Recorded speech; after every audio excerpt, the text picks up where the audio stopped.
TV30 studio. Here's Jim Schneider. Well, hi and welcome to inFocus. We're so glad that you've joined us tonight as we have our monthly legislative update here tonight, talking about a number of matters that are going on. For instance, did you know that the United States Supreme Court just began their next term today? It always begins the first Monday of October, and there's a number of critical issues that will be on their docket. We'll have just a little brief glimpse into that here this evening. Also, we're going to be taking a look at some very important election information as it pertains to 2026. We have a very important spring election. We have a very important fall election, and there's been a lot of maneuvering in those races for Supreme Court, for governor, and other offices as well. We'll get to that.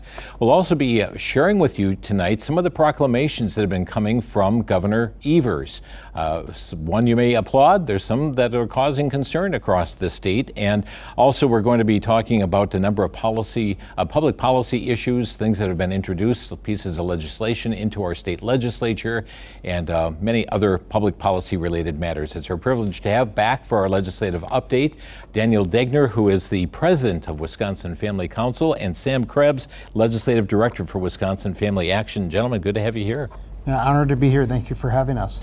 Jim, can't believe it's October already. Yes. Looking forward to getting into this thing today. Yeah, it has come so very quickly, and the days are going very fast. And today, being October, as you mentioned, the very first day of the U.S. Supreme Court term, I saw an article today. They're referring to this as the Trump term because there are so many executive orders that are under challenge right now that are making their way up to the U.S. Supreme Court. But we also know that tomorrow, oral arguments are being heard on the first transgender case before the court, and this is stemming whether or not there is a ban on what they call conversion therapy. Later this term also, they're going to be reviewing from Idaho and West Virginia that of those who declare one sex different than their biological sex and participating on sports teams. Very critical Supreme Court session coming up.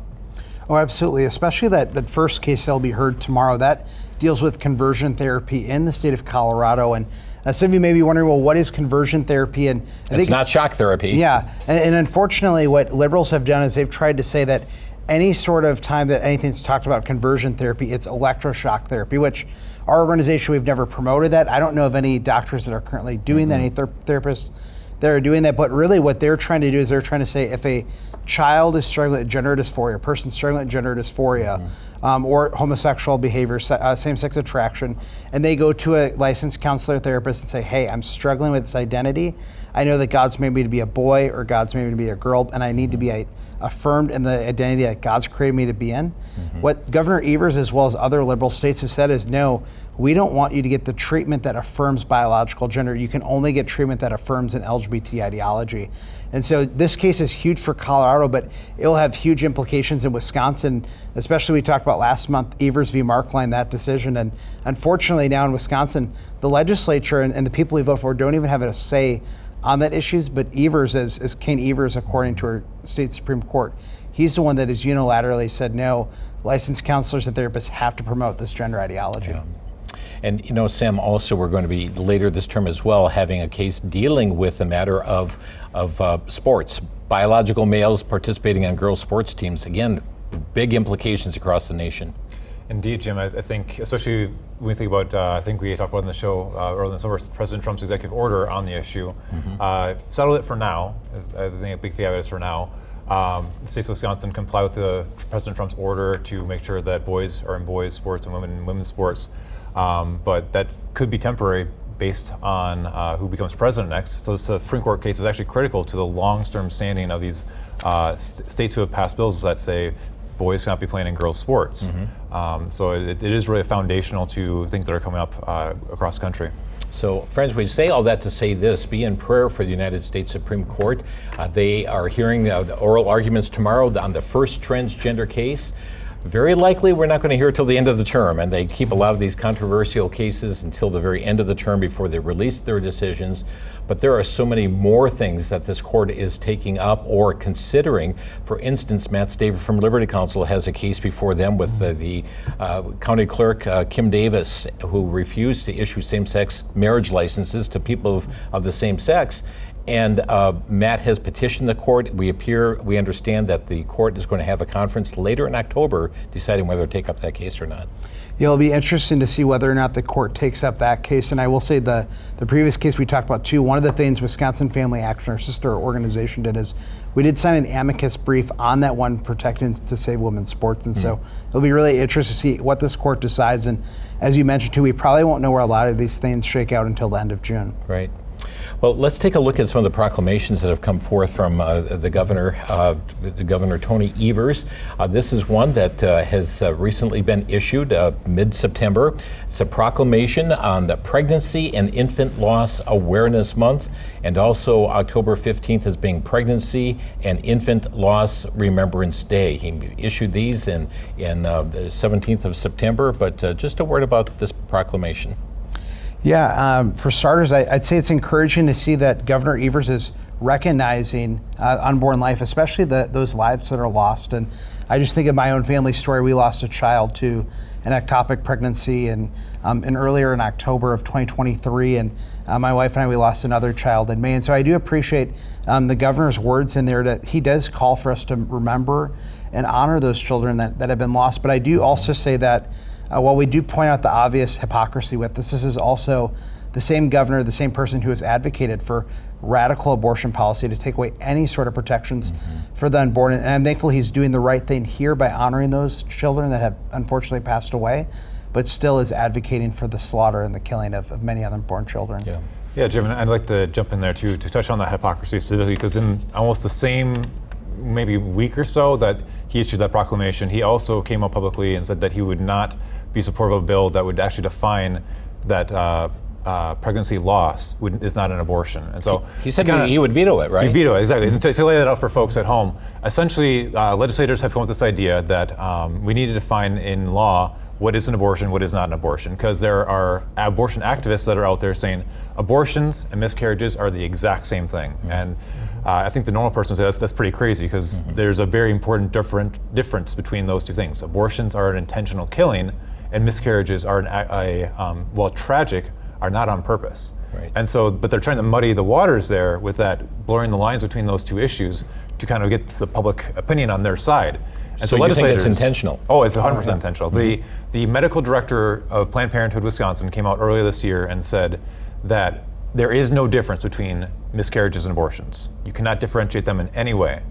And so legislators took a look at that and said, well, yeah, we can. We can take the law and we can actually lay out medically that these are different scenarios and that they're treated differently under the law.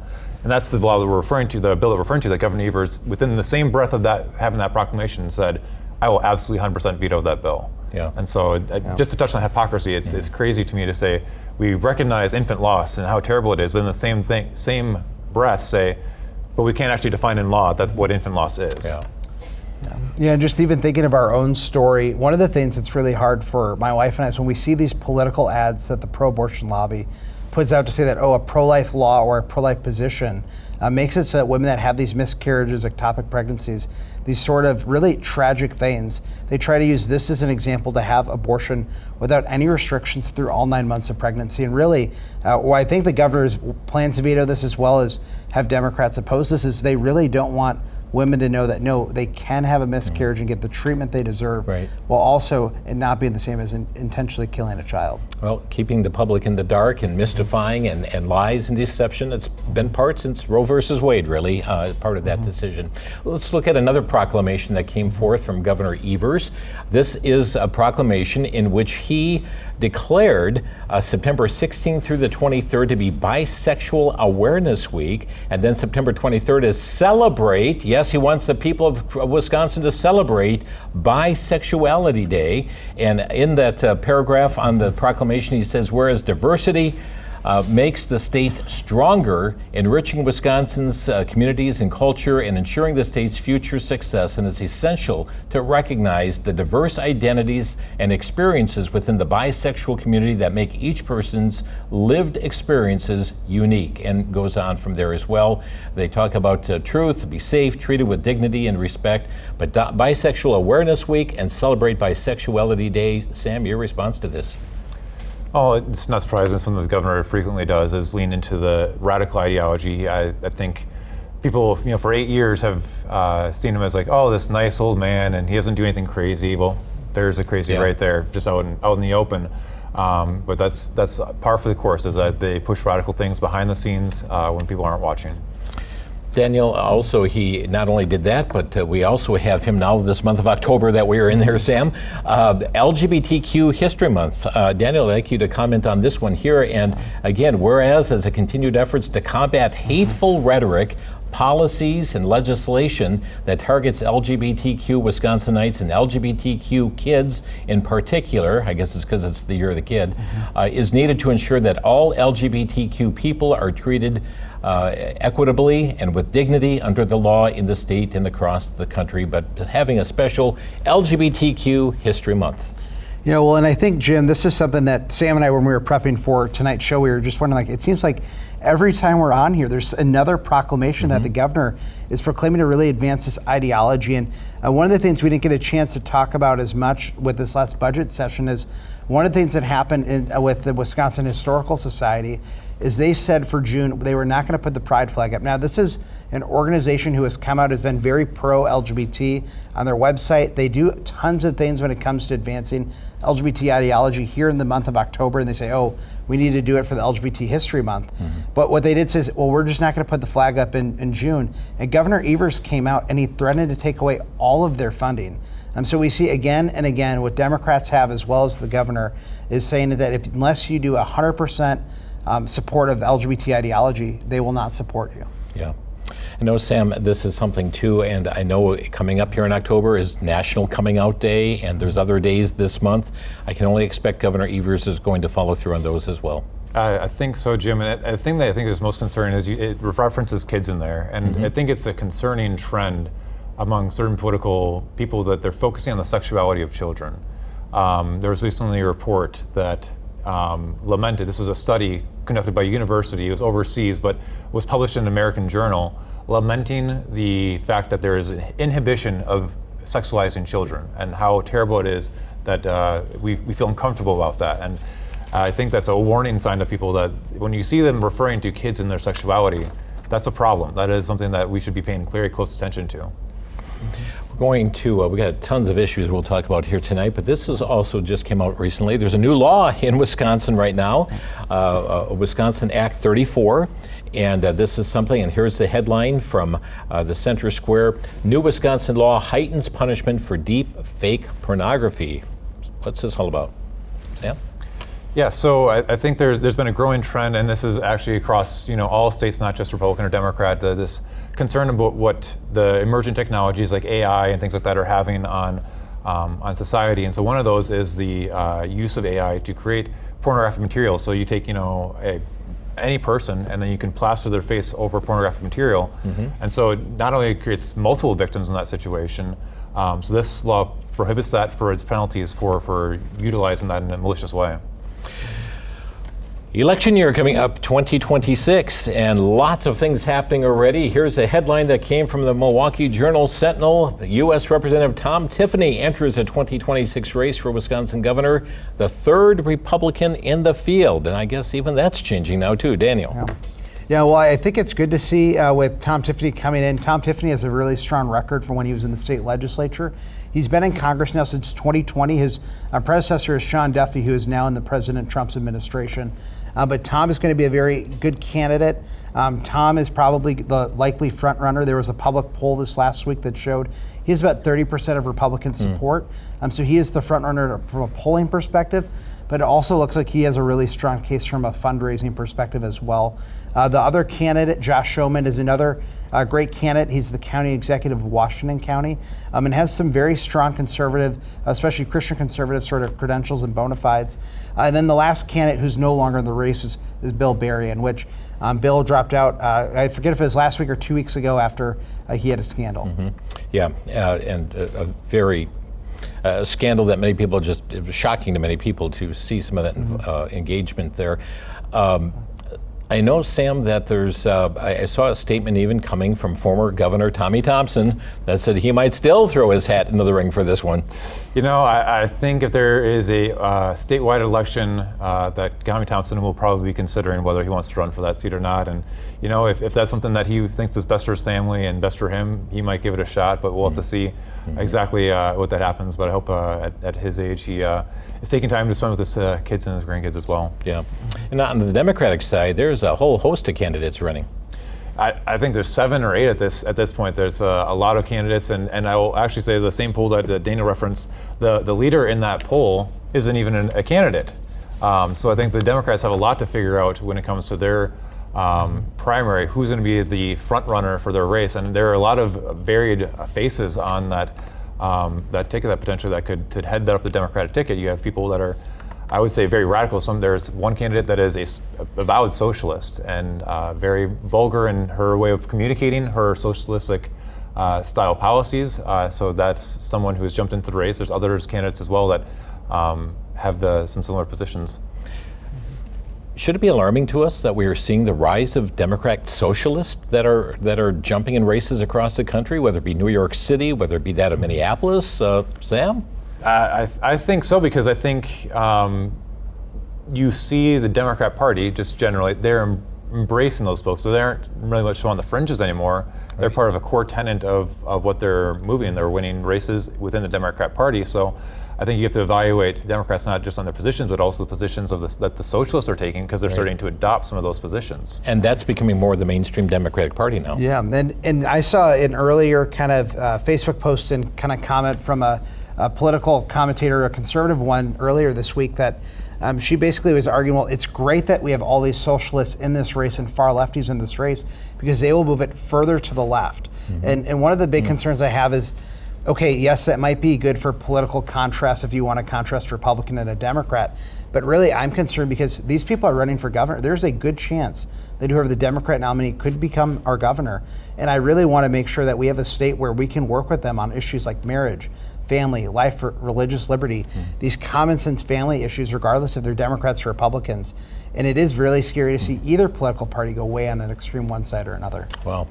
Well, those are issues coming up for the fall election. And now this is also having a ripple effect now. Tom Tiffany has announced, and so now we also have candidates that are jumping into the race, such as this candidate here, Jesse Eben, for Tom Tiffany's seat. And so we're going to continue to see a ripple effect. Yeah, and Jesse ran in the 3rd Congressional District back in 2020. She lost to Derek Van Orden, the current congressman for that district. And there's also talks of even Sean Duffy's son-in-law running for that seat, as well as some other names that are still kind of poking their names around. So it'll be interesting to see kind of what happens. Another name it'll be interesting to see is the current Senate president in Wisconsin Senate is Mary Felskowski. She originally said if Tom Tiffany didn't run for governor, that she would run for governor. So now it'll be interesting to see if she does run for this congressional seat. And I understand even Sam, Robin Vos is considering perhaps not running for re-election. You know, the speaker has a very long and extensive legislative record, and he's the longest serving speaker in Wisconsin history. And we'll see. I think there have been indications in the past that maybe he was considering waffling whether he would retire or not. But from the comments I've read, there's potential that he might be engaged in the next session because we have a new governor, and he's looking forward to not working with Governor Evers for the last 8 years. So maybe he's looking forward to a potential Republican governor that could help advance the agenda, or maybe a Democrat governor who's willing to negotiate with him further. So we'll see if that piques his interest enough to run. If not, he'll enjoy retirement in some other fashions. And I know you're both watching too what the impact of the redistricting lines are going to have upon our Wisconsin State Assembly, Wisconsin State Assembly races. The Senate races. Yeah, and it'll be very interesting as we head into 2026. Right now, it looks like, and this is the unfortunate part of the redistricting, is there's a lot of seats in the state Senate. There's 33 seats, and out of those 33, about only 8 or 9 of them really matter when they come to elections. And especially this next cycle, it's really going to be 4 main seats that will determine whether or not we have a Senate or a Democrat, or a Republican or a Democrat Senate. And then in the state assembly, there's going to be about 8 or 9 really close to watch seats. And right now there's 54 Republicans to 45 Democrats. And so we'll kind of see what happens in those 9 seats to see whether or not Democrats can gain the majority. And Sam, no time for people to fall asleep. I mean, sometimes we get election, fatigued, but It's important to stay focused. Yeah, I mean, Wisconsin seems to always be an internal cycle of elections, whether it's state and local, federal elections pay attention to. There's always something happening on the state. So that's why you have to tune to programs like this. So you can learn about those names, learn about who's running, who's on which side of each issue, because that's what we're trying to do is try to provide that information to folks so that they can rightly divine who is the person that they want to vote for. And prior to November's election, we have a spring election taking place. And Daniel, here we just had the name of a judge running for Supreme Court, throwing her hat in the ring, Judge Lazar. Yeah, so Judge Maria Lazar, she's currently in the appellate court judge area. So I think it's District 4, but that's basically like Waukesha County, the suburbs around Milwaukee, Kenosha, all the way up to Fond du Lac, Manitowoc County, those areas all the way out a little bit west as well. But what she's really trying to bring is an independent voice. She's been asked, are you running as a conservative? Will you share your issues? And one of the things Judge Lazar has said is, no, I'm not a conservative, I'm not a liberal. I'm an independent, and my job is to rule justly with good jurisprudence. But on the flip side, she is really calling out her opponent, which is Chris Taylor. Chris Taylor is from the Madison area. She's a former state representative, but also she's the former lobbyist for Planned Parenthood. And so she wants to make it very clear that what Chris Taylor's trying to do is be a politician from the court and be very progressively liberal, while she's going to be an independent voice to call balls and strikes. Okay, so Sam, give me your assessment of this. Isn't the same thing that Brad Schimmel sought to do, to say, I'm not going to be an activist in this? Isn't this the same thing that Justice Kelly also did as well, that he had such respect for the rule of law that he was not going to step into partisanship? Yeah, Jim, it is actually, and I think people are torn right now, especially the politicos that are kind of tied into it. Some are torn, some are saying that, no, you should dive full into doing what the Democrats did, is just fully dive into the issues, state your choices, about your political preferences, and kind of frame them that way. And so really what Daniel presented is, yes, that Judge Lazar is running as I am a judge. This is what I am going to do. This is not saying what I'm going to do, but this is how I've ruled in the past, and you can use that track record to predict what I'm going to do in the future. Whereas you have Chris Taylor, who is a politician, she's going to fully lay out her issues. I believe I saw the Democrats earlier today endorsed her for the seat. So they're going full political and saying this seat is about politics. It's not about the rule of law. It's not about the Constitution. It's about politics. And so the people of Wisconsin really have a choice to make. Do they want to dive further into that, mixing of politics and judiciary, or they want to return more to that standard of, no, politics are over here, the judicial branch is over here, we need to keep those separate. So people of Wisconsin, once again, have a pretty clear choice on how they're going to go in that route. Right, and there's something called projection, where you accuse your opponent of doing something that you yourself are doing. And now look at this headline, and this is from a press release that was on wispolitics.com. A Better Wisconsin Together extreme right-wing partisan Maria Lazar announces bid for Wisconsin Supreme Court. Okay, so she's considered to be the extremist by her opponents. But as you pointed out here, Sam, here is that endorsement. Wisconsin Dems endorse Judge Chris Taylor for Wisconsin Supreme Court today, and that just happened here today, endorsing Judge Chris Taylor. And they mentioned that Taylor's commitment to protecting victims, ensuring access to health care for people in Wisconsin. Is that the role of a judge, about giving people access to health care? Judge Chris Taylor has dedicated her career to protecting the rights and freedoms of all Wisconsinites, believing and protecting fair and impartial courts. Well, the legislative agenda has already been expressed, really, where this judge is going.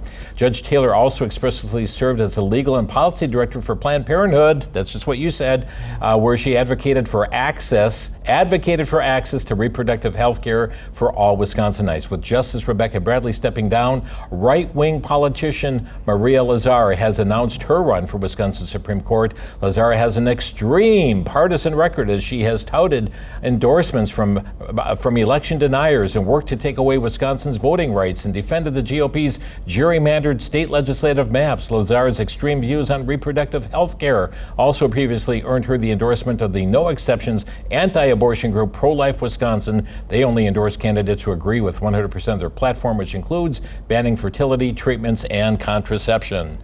Sam. Jim, can I jump in with fact check there? Specifically, I mean, there's a lot, but specifically where it says right-wing politician, because I think that's the most laughable part, is Chris Taylor was a politician. She ran for the legislature, which is no problem with that. That's a fine thing to do. But she ran on a partisan agenda. She was, in fact, I mean, you can ask anyone in the Capitol now, you can look back at her track record. She was one of the most liberal, most partisan members of the legislature during her entire term in the Capitol.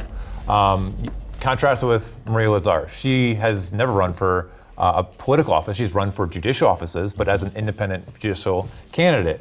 And so for them to say right-wing politician, Maria Lazar, is just, it's laughable because the opponent was a politician, the other opponent was not, and I don't know, you said projection, I think that's probably the right word for it. Yeah, and I think just another good example we've seen, and this is where I think it's so important to have organizations like VCY that are presenting another side of these issues, because we saw with the legacy media, another example of them using a bias similar to this, where they would say, oh, look at this person running for Wisconsin Supreme Court, and they would use a picture of Judge Lazar that looked very unflattering.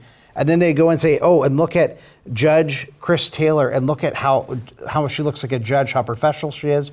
And then you'd see things like, oh, Judge Chris Taylor versus right-wing Maria Lazar. Too extreme for Wisconsin. Yeah. Mm-hmm. Yeah. No doubt we're going to be hearing those words over and over and over again. But we need to be engaged. We have to understand the importance of this spring election. We'll be talking more on that here in the months to come here with our legislative updates. Primary and general election taking place, primary in February. Yep. And to just kind of go off what you were saying again, to them, too extreme for Wisconsin means that you're an independent voice who isn't bought off by the pro-abortion as well as the pro-LGBT ideology groups. Yeah, it's important to keep that in mind. Well, other things are happening. Just today, Judge Lisa Neubauer announced her not resignation, but she is not going to be seeking re-election. She's an appellate court judge. There's many judicial races that no doubt are going to be on ballots across the state come this year of 2026. This was an interesting article that was in the Milwaukee Journal Sentinel. Wisconsin judge orders election officials to check citizenship of registered voters. Just came out. Citizenship status of all Wisconsin voters must be verified before the next statewide election in February, so says a Waukesha County judge. The ruling from Waukesha County Circuit Court Judge Michael Maxwell requires the Wisconsin Elections Commission to review the state's voter rolls over the next 5 months to determine whether anyone who is not a U.S. citizen is registered to vote. Yeah, and why this is so important is we did have a constitutional amendment earlier this year that highlighted this exact issue to ensure that only citizens can vote. And one of the things that I think is really interesting with that is one of the arguments we heard from the left side of the aisle was, well, this is never happening. There's never people who are not citizens voting. And what did we see this last week of the Des Moines Public School Superintendent was the Des Moines Public School Superintendent was here illegally, was not a citizen. And then allegedly he's already voted in elections in Maryland. Sam, we've seen illegal vote. I mean, it's been exposed in places all over the country. Yeah, and I'd say if you care about election integrity, then you should be caring about these Supreme Court races and these appellate judge races, because that's where this is going. I think the Wisconsin Elections Commission has already hinted at that they're going to appeal this ruling. So this is going to end up in an appeals court, and it might end up in the U.S. or the state Supreme Court. So just one more reason, if you care about election integrity, pay attention to these judicial races, because that's where some of these issues end up going. Our Superintendent of Public Instruction, the state just had her State of Education speech here in the last month, and I found it interesting, and this is coming to us from the Center Square. Dr. Underly complains that funding is inadequate. She said the state schools are underfunded. The state needs to step up during her annual State of Education speech. Then it's revealed in the article that schools on average are getting $18,000 per student. Do we need more money? Is that going to, it seems the more money we give, the worse the product that we're putting out.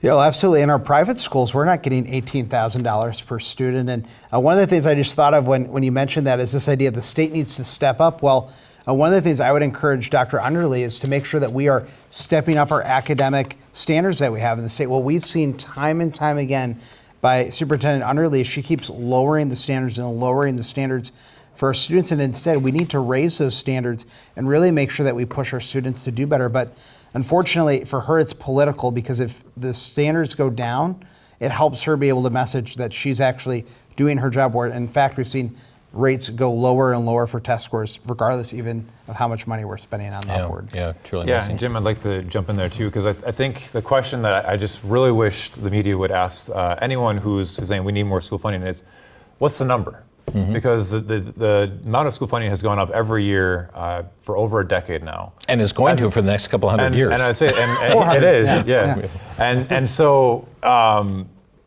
and you see a decline in test scores over that same time period. So it's like, okay, so you're saying money is the answer, but yet the results aren't improving even though there is more money.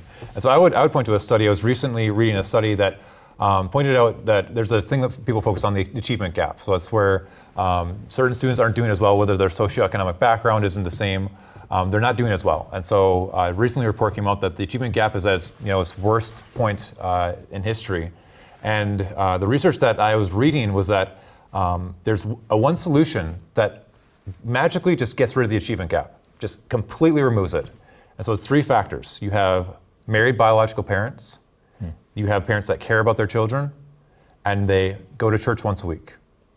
If you have those three things in a child's life, just magically the achievement gap just disappears. Wow. So I'd recommend the superintendent Underly may look into that solution, because instead of more money at the problem, maybe look at how can I strengthen families? How can I make sure that the kids are coming from a good family home? How can I make sure that their parents are involved? How can I make sure that they're going to church every week? Yeah, interesting. Here's another headline that came in the Journal Sentinel. Senator Tim Carpenter removed from legislative committee after a clash on health care for undocumented immigrants. What's going on? Well, Jim, this is, so there's always some sort of drama going on in the Capitol. I think this is one of the most peak drama moments I've seen in my time paying attention to politics. So there was a public hearing that was going on, and so there was people testifying on the bill. The bill authors were testifying. And so the Democrat legislators in the committee were bringing up this example of this woman who worked for, I believe it was Milwaukee Public Schools, and according to their account of the story, the woman desperately needed these medications, and she was deported, and she ended up dying. Well, it turns out the story is she's not dead. She got her medications, and she's self-deported. But regardless of the facts of the story, Senator Carpenter stood up in the middle of the hearing and attempted to grab the gavel away from the committee chairman. Oh my! I've never seen anything like that in my time in politics. It's reminiscent of some other times where there's just lack of decorum. But it appears that there are consequences for his actions, I think, which we'll see how that plays out at future hearings. Yeah, but just shocking to me. I've never seen a state elected representative behave in such a manner. Let's hit another issue. This from WestPolitics.com. Representative Rivera Wagner, we will still be seeing a pop-up Pride in Green Bay Pride announced for downtown Green Bay. Daniel, what's going on with pop-up Pride? Yeah, well, again, it's the thing that we end up talking about almost every show is there's just a need more and more for Democrats. They have to continue to really just push this down our throats that they are going to advance an LGBT ideology. And one of the things, too, Sam mentioned this earlier, is we see a lot of these things, they're really pushing it towards children. They're pushing it towards our kids. And again, this is just another concern. If I was in the Green Bay area, I would avoid the downtown area that day. But again, it seems like there's almost nowhere we can go where the Pride agenda is not being shoved down our throats. Yeah, and this was to be used, I guess, as a fundraiser for next summer's Pride events as well. So very interesting there. Okay, let's touch base with a little bit of good news here this evening. And that is, here's the headline, this one from LifeSiteNews.com. Planned Parenthood will halt abortions in Wisconsin on October 1st, which is now over and past, due to Trump funding cuts. Comment on this. Yeah, well, I'd say first off, we were really excited to see this organization. We were a little surprised. So basically, for the viewers, if you don't know what's happening here, is basically what the One Big Beautiful Bill did is it made it so that Medicaid taxpayer dollars cannot fund organizations that are providing abortions. And so oftentimes we hear from abortion providers that they care about women's health care, but they all often choose abortion and while they're trying to provide those Medicaid funds to serve those other services that they have.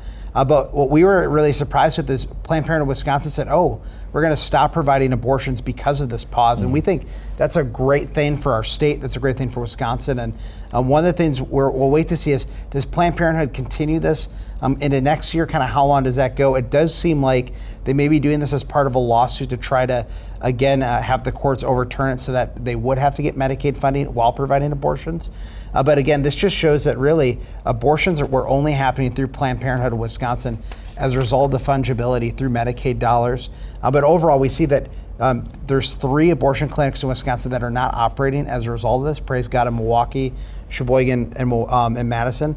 There still, unfortunately, is 2 abortion providers here in Milwaukee, but we praise God for those lives that are being saved. Yeah, and Sam, I'm going to have you comment on this too. But I'm going to add this into the mix, though, and that is a press release that came out. Senator Roy's, Representative Subek announced Abortion Accessibility Act, and this is an act to improve access for patients around the state who will be needing abortion care during this pause.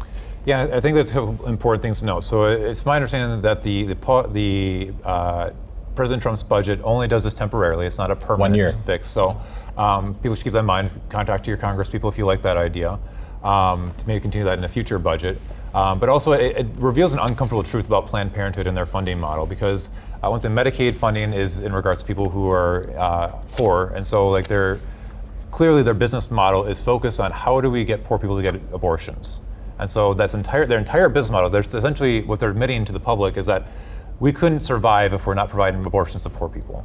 And so I think it's really transparent that essentially the government is subsidizing Planned Parenthood to do all the things that they're trying to do, whether that's on abortion or transgender drugs that they're trying to prescribe to children and minors. So I think it's really revealing to see what their motivations are, and so we'll see how that plays out. As Daniel mentioned, potential lawsuits that they're maybe angling for.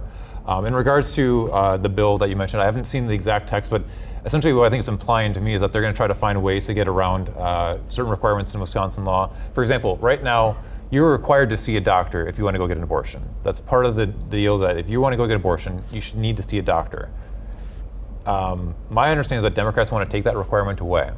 And so it's this phrase that I've been using a lot, is you see here Democrats often say that they're for safe, legal, and rare abortions. Well, they threw the rare out the window 20, 30 years ago. They have openly pushed for abortions as unlimited as they can get through 9 months if they had their way, to be honest. And so now you see the chipping away at safe. They are taking away any medical provision that would say, hey, you need to see a doctor, you need to have follow-up appointments, you need to have an ultrasound. Any of that, nope, out the window. We don't want safe either. So they just want it legal, period. Yeah, and some of the specifics of that bill too, that's just really scary for us is, like, yes, what Sam, they literally are taking the doctor out of it. They want to allow for telehealth sort of work. So it doesn't even have to be with the doctor, but someone could do a Zoom appointment with a medical professional out of California in order to prescribe these chemical abortions. And what's really concerning for us is there's a recent study that came out and showed that almost 11% of women who take these chemical abortion drugs, they end up with sepsis. They end up with really severe adverse medical effects where they need to go to the emergency room. And one of the provisions of that bill is that they would take away informed consent for women to even know about the potential consequences of these chemical abortions or even broader abortions they're receiving. And so it's so important that women actually know what is this thing that they're walking into and the damages that could cause. One of the tragic items as well is just days before the government shutdown, the FDA approved a generic abortion drug as well. So that there's much scrutiny happening and question going on pertaining to it. Friends, we've got more things to talk about tonight, but we also are going to be opening our phone lines now. We'll continue our discussion, but we also want to open up our lines to take your calls, your questions, or brief comments here this evening. Our phone number to inFocus, 414-935-3030. That's 414-935-3030. Toll free, you can reach us at 800-733-8830. 1-800-733-8830. And if you'd like to text in your question tonight or a brief comment, you can use our text line, which is 414-459-9638. And that's 414-459-9638 to the text line. And we welcome your calls here tonight or text for inFocus. But lines are open, perhaps something that's been said already. Welcome your calls. If you have a call or a question on public policy related issues, talking about some of the issues that are going on, the proclamations for bisexuality, celebrate bisexuality. Really? Governor Evers, that's what you're wanting us to do? LGBTQ History Month as well. That is all out there on the table. And tonight we welcome your phone calls or your text here tonight. On this abortion matter, some are just so entrenched into this, the killing of the unborn, that here's a headline, Baldwin, that's Tammy Baldwin, U.S. Senator, colleagues demand Trump's VA drop near total abortion ban. They're upset that an order has gone out from President Trump to not allow the VA to participate in abortions. They were not allowed up until the time of Joe Biden. And now, Sam, here we have it, where she's upset that President Trump has pulled this out. Yeah, and this is actually pretty extreme because most public opinion polling shows that people don't want the government to subsidize abortion. So there might be varied opinions on the restrictions on abortions, but it's pretty clear that the general public does not like the government subsidizing abortions. And so in that situation, I'd say Tammy Baldwin's pretty out of touch with the constituency here in Wisconsin. Mm-hmm. Indeed. Here's something else that has just come about in the last several days. This is a press release from the state legislature. Senator Johnson, Representative Brown introduced Equal Rights Amendment. What's happening? Yeah, Jim. So essentially, Senator Johnson is introducing an amendment to have equal rights, but I wanted to point out a specific portion of that where it says equal rights for gender identity. I think it's really important to point out because in the further language in there, it says all these rights are tied to immutable characteristics. Well, gender identity changes based on the whim of how you feel. Right. And so even in their own press release, in their own statement, they're exposing the flaw with how they're approaching that issue. Because they're not about immutable characteristics, they're about whatever whim they want. Essentially, I heard it put this way recently that the people are more and more wanting their whims and their pleasures to be rights. And so I'm worried about a vehicle like that being protecting people's whims and pleasures, not because of their rights, because they just want to have it. Mm-hmm. Hitting another issue, many issues that are going on just up in Manitowoc County. 9 suspected for sexual assault and trafficking. This is ICE arrests, Immigrations and Customs Enforcement. We're seeing that take place, and then also we have a push going on from some legislators to bring about e-verify requirement for government contractors as well. And what we're seeing take place in Chicago and the rest taking place in other places of the country coming home to Wisconsin as well. Yeah, and what we've seen is this was really the number one issue that President Trump ran on and he got elected to do. And so it is encouraging to see that he is fulfilling the promises that he got elected to do. But especially the Manitowoc County case, and I don't know all the details of all the people that were arrested, but from what it sounds like is this truly was the people that they've said they're going to go after, the people who have criminal records, the people who are dangerous to our society and to our culture. And it's always a good day whenever people that are accused of and that are committing acts of sex crimes and human sex trafficking when they are taken off our streets. Indeed, indeed. Sam, I'll have you comment on this one here. This is a press release. Senator Falkowski, legislators introduced bill to legalize medical cannabis. This has been going on for some time as far as past legislative sessions. Seems to have a little bit more talk going on right now.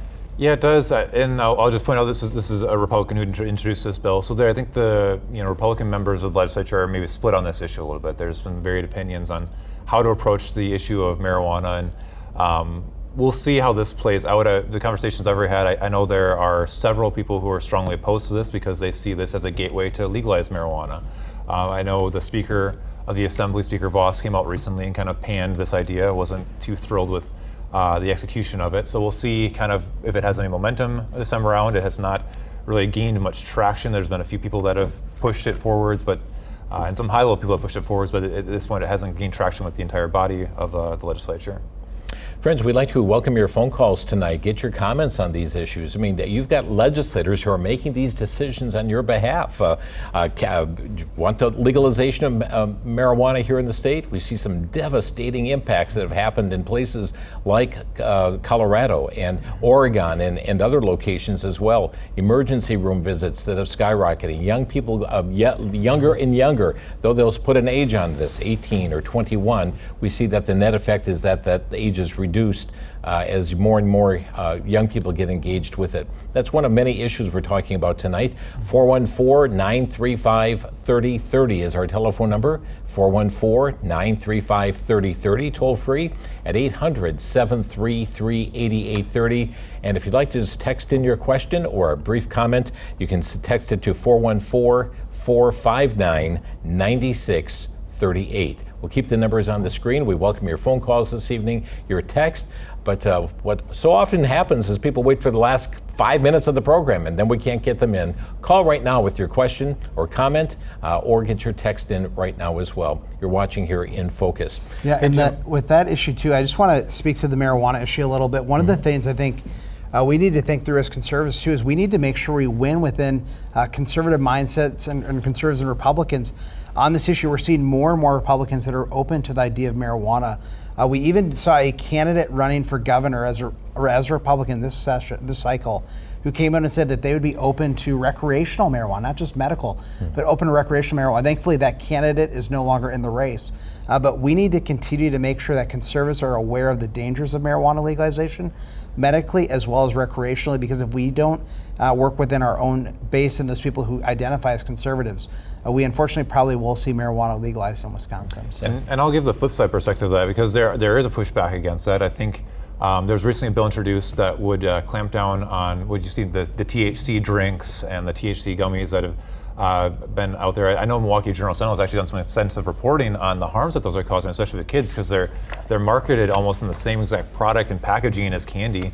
And you've seen a massive increase in calls to the Poison Control Center because of these THC gummies that are causing severe illness and severe reactions to kids. And so there actually is a bill out there to clamp down on that and to say, because there was a loophole that allowed that, and so saying let's close the loophole, let's restrict those products. So there will be actually that compare and contrast with those two bills to see where are people going to come down on those two issues. Friends, tonight your calls are welcome here. We'll keep the numbers on the screen or your text. Let's hit another issue, and that is tomorrow there is a public hearing going on. They have been talking about the erratic driving in the city of Milwaukee and the high speed and so forth that's going on, and having traffic calming measures. There's actually a public hearing on Senate Bill number 375 regarding the use of speed safety camera systems and traffic control photographic systems in a first-class city, namely that of Milwaukee, and providing a penalty. This is something that is been, well, it's come up before here, Sam, but this is something that people are concerned about the driving. But do we want the government putting cameras there? Do we want the government having speed indicators there at intersections and then all of a sudden sending out tickets? You know, Jim, that's a good question. I think the desire to address a problem is correct, because I think you point out very accurately that the reckless driving, the speeding, the intentional just lack of regard for human life in a vehicle seems to be increasing daily.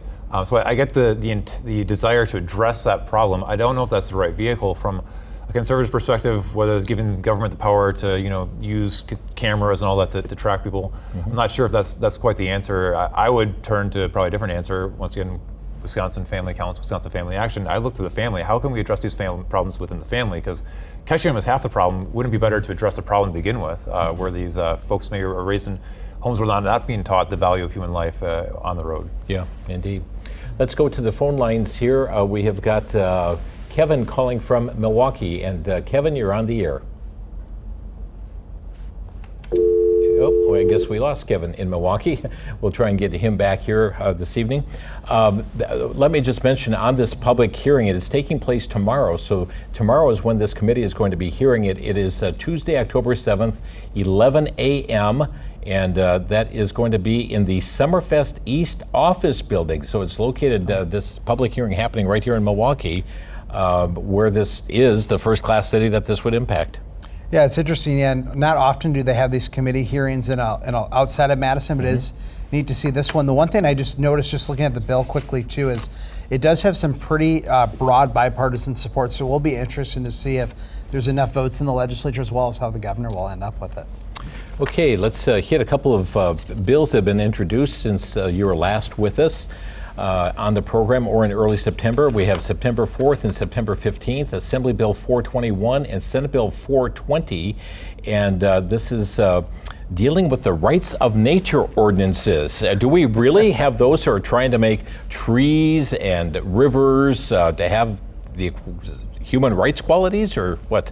You know, Jim, I didn't think I needed to say this, but plants are not people.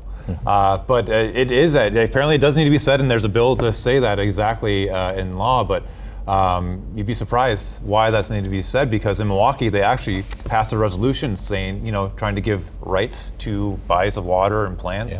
up in Green Bay tried to do the same thing. So, we recognize that humans are created in the image of God, not lakes, not trees. Right.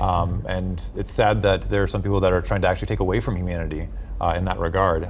We'll see where that bill goes. Hopefully, I'll see if it gets support in legislature or traction. But I think that's sad that that's a concern that legislature even has to address. It would seem like a common sense issue to me. Yeah, it would Plants be are not common people. sense. Let's go to Kevin here from Milwaukee. Hi, Kevin. You're on the air.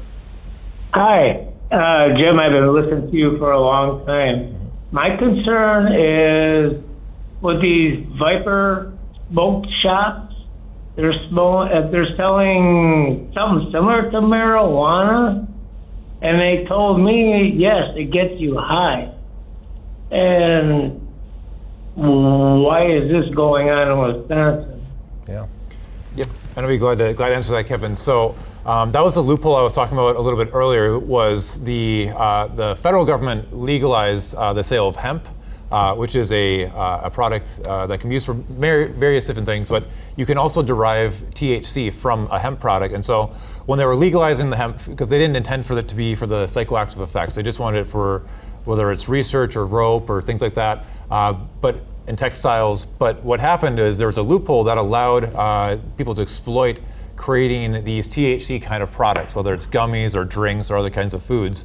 And so there are people that right now that are saying that, whoa, hold on, that was never the intention, so we actually need to backtrack there and close it up. But for the time being, there's that kind of that loophole that people are exploiting. Yeah, I've noticed that. And I've seen a lot of people going through a lot of red lights, and I don't know if I can connect that to that, but I'm getting a little scared. Yeah. Thank you. And indeed, we have had the erratic driving taking place here in Milwaukee, and people just going through intersections. Red lights kind of mean suggestions, it seems. But the situation is such that if you borrow your car to someone, they utilize it, and it gets caught going through a light wrongly. Who do you find? Yeah, it's a challenge, and it's not just a Milwaukee problem. I live in the Madison area. I drive into the Capitol pretty frequently, and I've seen people right in front of me. The light's been red for 10, 15 seconds, and they don't change their speed at all. They see the light and they just don't care. They're just going to go through. And so, like I said, I think that's more of a behavioral issue that we need to address at the root cause of why do people have such a disregard for the law, but also just for human life, because they're putting at risk their own life. They're putting at risk the lives of anyone who could cross that intersection, whether that's a child or anybody. So I think we really need to get back to the root cause of why people are willfully ignoring the value of human life. Let me hit a couple other bills that have been introduced. This is Senate Bill 458 and Assembly Bill 470 regarding the elimination of the right to work law. Wasn't this passed under Governor Scott Walker? It was, and so I think what you're seeing with that and the attacks on Act 10, so you're seeing part of the Democrat platform is that they want to reinforce the fact that you have to join a union if you're in those trades employment. So I think they should be very clear that if you're working the trades, they want to force you to join a union, whether you want to or not. That's their platform. So something to pay attention to. This will have special interest here to those throughout the state, of course, that are subject to wheel taxes. And right now we have the mayor of the city of Milwaukee, and we've had a wheel tax for some time, but he wants to increase that wheel tax. So every person who registers their vehicle in the city of Milwaukee is going to have to pay even more. And and he wants to do this very quickly. He wants to pass this quick. And part of that, we see the Senate Bill 467 that's been introduced relating to the local wheel tax referenda that would require voters to approve this. Yeah, and I think it's a good thing for voters to approve whenever there's any sort of tax increase. And I just look at the bill author you have, Representative Rob Hutton, who is a very important senator here in this area and will be up for a very tight re-election in 2026. And so what he's doing, I think, is a great idea. But unfortunately, just based off of what the governor has said previously, I don't think that he would actually let the voters be able to decide this issue. But it is so important for voters to be able to decide locally whether or not their taxes should go up. Yeah, Jim, and it's important for people to pay attention because just this, I think it was about 2 weeks ago, the Columbia County Board had up there a wheel tax for Columbia County, and it was actually kind of funny how it all played out because the public turned out. I mean, there was very short notice that they'd really let people know this was happening, and all of a sudden, a wave of people showed up and said, "No, thank you. I don't want to be, charged and feed for my wheels on my car." And so the people came back and they pushed back. And it was very interesting to see that the more liberal members who had actually brought this forward were kind of like, well, I don't know how this ended up on the agenda was essentially what they said. I don't know how how it got to the vote to this point. They had to back off very quickly. They backpedaled so quickly because the public came out and said, nope, that's not for us. So whether that is an option or whether that bill gets passed and signed by the governor or not, it's always a reminder to encourage people to pay attention to your local government. I mean, we talk about state politics, we talk about federal politics. Pay attention to your local politics because that also affects your life in a daily manner too. Mayor Johnson's seeking to do that right now in the city and trying to get this to pass fast through the Milwaukee County Common Council that would require this fee on everybody. And what's so interesting is that the more money you give, the hungrier the dragon becomes. We just saw it. We just passed a couple % increase in the city of Milwaukee as far as the sales tax is concerned. The county got, some percentage points added to it as well, saying that's going to be the end of our problems. And now all of a sudden, no, we need more money yet. And so we want to have another wheel tax. Well, and I'd be concerned about that too, about what it's going to be used for, because you mentioned that increase in sales tax, and there's been concerns raised by folks that the use for those tax dollars that they've used went to salary increases, not to fix core government issues, but to increase the salary of the elected representatives. So always interesting to see when they're asking for more money. You ask, what's the purpose? Then you got to do the follow-up of, are you actually using it for the purpose you stated? Always pay attention to that. We've only got a couple minutes left here, but Marie from Grafton says, could you please give an update on Real ID? Now, that is more of a federal issue that has come down, mandating that. It got pushed on after the 9/11, what took place there, and then all of a sudden mandates came to states, you have to do this, you won't be able to fly, and all of a sudden said, well, I guess you really don't have to, but a lot of people signed up for it. Any comments on Real ID? I can't say I'm super familiar with that, Jim, so I'm sorry, Maria, I'm not an expert in Real ID. If I remember correctly, I feel like Wisconsin's been Real ID compliant for a few years now, so if you've changed out your license, it's likely that you already have a Real ID compliant license. I don't know on the federal level how that's being carried out. And you can renew it without going to the Real ID. Right. Yeah, and for example, right now, according to the way the federal law works, if you fly, so like I don't have a Real ID personally, but if I fly even within America, I do need to use my passport because I do not have a Real ID. Okay. Well, friends, want to give you a point of contact here for Wisconsin Family Council, and certainly to stay abreast of what's going on, reach out to them. Their website, wifamilycouncil.org, wifamilycouncil.org. Telephone number 1-888-378-7395, 1-888-378-7395. Lots happening. We have about 20 seconds for each of you. Closing statement, Sam? Well, Jim, like I said, when we open up, it's October already, and it's going to fly past. And we covered a lot of different topics. Legislative session is moving very quickly. There's going to be a lot of important bills. So if you want to engage, please, like you mentioned, WisconsinFamilyCouncil.org. We'll have a lot of information for those things. Daniel. Yeah, and speaking of that, on Wednesday, there's a huge public hearing for our #1 legislative priority to protect children from pornography through age verification. So please be in prayer that hearing would go well on Wednesday. Great. So friends, stay in contact with Wisconsin Family Council. They come here monthly for legislative updates. Homefront on WVCY Radio as well, Thursday afternoons at 3:15. But friends, thanks for joining us here on TV 30's In Focus. May God richly bless you. Good night.